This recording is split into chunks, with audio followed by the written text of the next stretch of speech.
RTV app వార్తల్ని క్షణాల్లో చదివే అవకాశం ఉంటుంది. ఒక న్యూస్ పేపర్, ఒక టెలివిజన్ ఛానల్ మీ చేతుల్లో ఎప్పుడూ ఉంటాయి. ఆంధ్రప్రదేశ్ రైతు సంఘం జిల్లా సహాయ కార్యదర్శి. నంద్యాల జిల్లాలో 35,000 ఎకరాల్లో పొగాకు నాటినటువంటి రైతాంగం ఉన్నారు. ఇందులో చుక్కబర్లి, బ్యార్ని, పొగాకు 3 రకాల పొగాకు నాటారు. ఇందులో ఈ జిల్లాలో జీపీఐ కంపెనీ, అలయన్స్ కంపెనీ, ఎంబెల్ కంపెనీ, ఈ 3 కంపెనీలు, ఐటీసీ 4 కంపెనీలు రైతుల వద్దకు వెళ్ళి గత సంవత్సరమే ఒప్పందం చేసుకున్నాయి. 15,000 నుంచి 18,000 రూపాయలు క్వింటాల్కి ఇస్తామని ఒప్పందం చేసుకున్నాయి. ఒప్పందం వేరకు జనవరి నుండి పొగాకు కొనుగోలు చేయాలా. జనవరి, ఫిబ్రవరిలో రైతాంగం కట్ చేసినారు. ఇప్పటి వరకు కొనుగోలు చేయలేదు.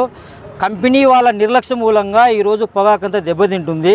అయినా ప్రభుత్వం పట్టించుకోలేదు. గత 2 నెలల క్రితం నుంచి పొగాకు రైతాంగం కలెక్టర్ ఆఫీస్ చుట్టూ అనేక మార్లు తిరిగారు. కలెక్టర్ గారు జోక్యం చేసుకుని డిఓ గారితో కంపెనీ పిలిపి చర్చలు జరిపారు. ఈ చర్చల సారాంశంగా జూన్ ఆఖరికల్లా పొగాకు మొత్తం కొనుగోలు చేస్తూ ఉన్నారు. ఇప్పటి వరకు 25 పైసల భాగం కూడా కొనుగోలు చేయలేదు. ఒకవైపు కంపెనీలు మోసం చేస్తున్నాయి, ఇంకొక వైపు ప్రభుత్వం మోసం చేస్తుంది. రాష్ట్ర ముఖ్యమంత్రి గారు రాష్ట్ర వ్యాప్తంగా పొగాకు రైతాంగం చేస్తున్నటువంటి ఆందోళన దృష్టిలో పెట్టుకొని 350 రూపాయల కోట్లు కేటాయించారు. మొత్తం రాష్ట్ర వ్యాప్తంగా 7 కొనుగోలు కేంద్రాలు ఏర్పాటు చేసినామని చెప్తున్నారు. అయ్యా ముఖ్యమంత్రి గారు, మీకు కనిపిస్తున్నది ప్రకాశం జిల్లా, గుంటూరు జిల్లా, పల్నాడు జిల్లా, బాపట్ల జిల్లాలేనా? ఈ కర్నూలు ఉమ్మడి జిల్లాలో ఉన్నటువంటి నంద్యాల జిల్లా రైతాంగం ఓట్లు వేయలేదా? ఈ నంద్యాల జిల్లాలో ఉన్నట్టు పొగాకు రైతాంగం రోడ్లపైకి వచ్చి ఆందోళన చేస్తున్నది కనపడలేదా? ఈ జిల్లాలో ఉన్నటువంటి మీ మంత్రులు, ఎమ్మెల్యేలు ఏం చేస్తున్నారు? మా సమస్యను ఎందుకు మీ దగ్గరికి తీసుకెళ్లకున్నారు? తీసుకొచ్చారా లేదా? తీసుకొస్తే మీరు కావాలని ఈరోజు నిర్లక్ష్యం చేస్తున్నారా? ఒకవైపు కంపెనీలు అగ్రిమెంట్ చేసి రైతుల వద్ద పొగాకు కొనుగోలు చేయకుండా మోసం చేస్తున్న ఆ కంపెనీలపైన ఎందుకు చర్య తీసుకోకున్నారు? ఆ కంపెనీలు ఎందుకు బ్లాక్ లిస్ట్లో పెట్టకున్నారు? వాళ్ళపైన ఎందుకు కఠినమైన చర్యలు తీసుకోకున్నారు?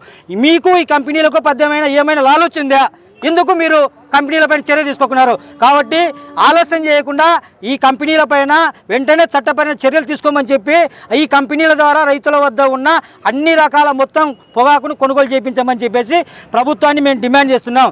ఇంకోవైపు ఇతర జిల్లాల మాదిరిగానే మా నంద్యాల జిల్లాలో కూడా ప్రభుత్వం కొనుగోలు కేంద్రం పెట్టండి.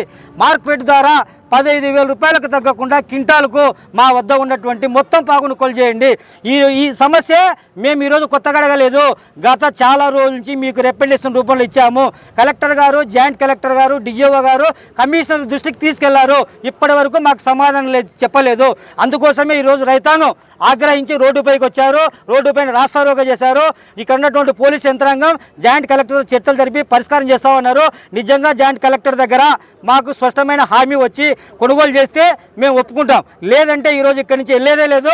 ఇక్కడ కొనుగోలు చేసేంత వరకు మేము ఇక్కడ రోడ్డుపైన కూర్చుంటాం. కాబట్టి జేసీ గారు మాకు న్యాయం చేయాలని చెప్పేసి మన జిల్లాలో ఉన్నటువంటి రైతుల వద్ద ఉన్నటువంటి మొత్తం పొగాకును కొనుగోలు చేయాలని చెప్పేసి ప్రభుత్వాన్ని కోరుతున్నాం. నంద్యాల జిల్లా కలెక్టర్ ఆఫీస్ ముందు జిల్లా వ్యాప్తంగా దాదాపు 15 మండలాల నుంచి పొగాకు రైతులు ఇక్కడ ధర్నా, రాస్తారోకో కూడా చేయడం జరిగింది. గత మే నెల 12వ తేదీన ఏదైతే కలెక్టర్ గారి హామీ మేరకు డిఓ గారి కంపెనీలన్నీ పిలిపించి హామీ ఇచ్చాడో జూన్ 10 నాటికి రైతుల దగ్గర ఉన్నటువంటి పొగాకునంతటిని కొనుగోలు చేయాలి. కనీసం 15,000 రూపాయలకు మరి క్వింటాలకు తక్కువకుండా కాకుండా అన్ని రకాల, ఈ కంపెనీ కాకుండా అన్ని రకాల కంపెనీలది కొనుగోలు చేస్తాము అనేటువంటి హామీ ఇచ్చారు. కానీ ఈరోజు జూన్ 24న ఉన్నప్పటికీ వాళ్ళు ఇంతవరకు కూడా కొనుగోలు చేయలేదు. గుంటూరుకు తీసుకురమ్మంటే అక్కడికి పోయి 2-3 తీసుకొని 20-30 బేలు వెనక్కి తెచ్చేటువంటి పరిస్థితి. రైతు ఏం చేయాలో అక్కడే ఆత్మహత్య చేసుకునేటువంటి పరిస్థితి జరుగుతుంది. అందుకనే ఈ ప్రభుత్వం స్పందించాలి. ఓన్లీ కోస్తా జిల్లాలు మాత్రమే, తూర్పు పశ్చిమ గోదావరి మాత్రమే ప్రభుత్వం కాదు. ఆంధ్రప్రదేశ్ అంటే రాయలసీమ కూడా ఆంధ్రప్రదేశ్లో ఉంది. రాయలసీమలో నష్టపోతున్నటువంటి రైతులను పట్టించుకోండి. రాయలసీమలో కొనుగోలు కేంద్రం వెంటనే ఏర్పాటు చేయండి. ఇందాక చెప్పారు, మరి మిర్చి రైతులు నష్టపోయారు, వరి రైతులు నష్టపోయారు, కంది రైతులు అన్నీ నష్టపోయారు. కొనుగోలు కేంద్రాలు మాత్రం నంద్యాల జిల్లాలో శూన్యంగా ఉంది. ఇక్కడ ఉన్నటువంటి ఎమ్మెల్యేలు, ఎంపీలకు వీళ్ళకు పట్టడం లేదు. వాళ్ళ సొంత ఆదాయాన్ని చూసుకుంటున్నారు తప్ప రైతులు ఓట్లేసి గెలిపించినటువంటి రైతులను ఈరోజు వాళ్ళు ప్రజాప్రతినిధులుగా పట్టించుకోవట్లేదు. అందుకే ఈరోజు మేము ధర్నా చేసాం. ఆంధ్రప్రదేశ్ రైతాంగంగా జేసీ గారి దగ్గర చర్చలకు పోతున్నాం.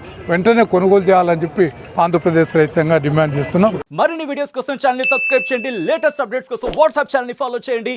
అండ్ లింక్ డిస్క్రిప్షన్ లో ఉంది.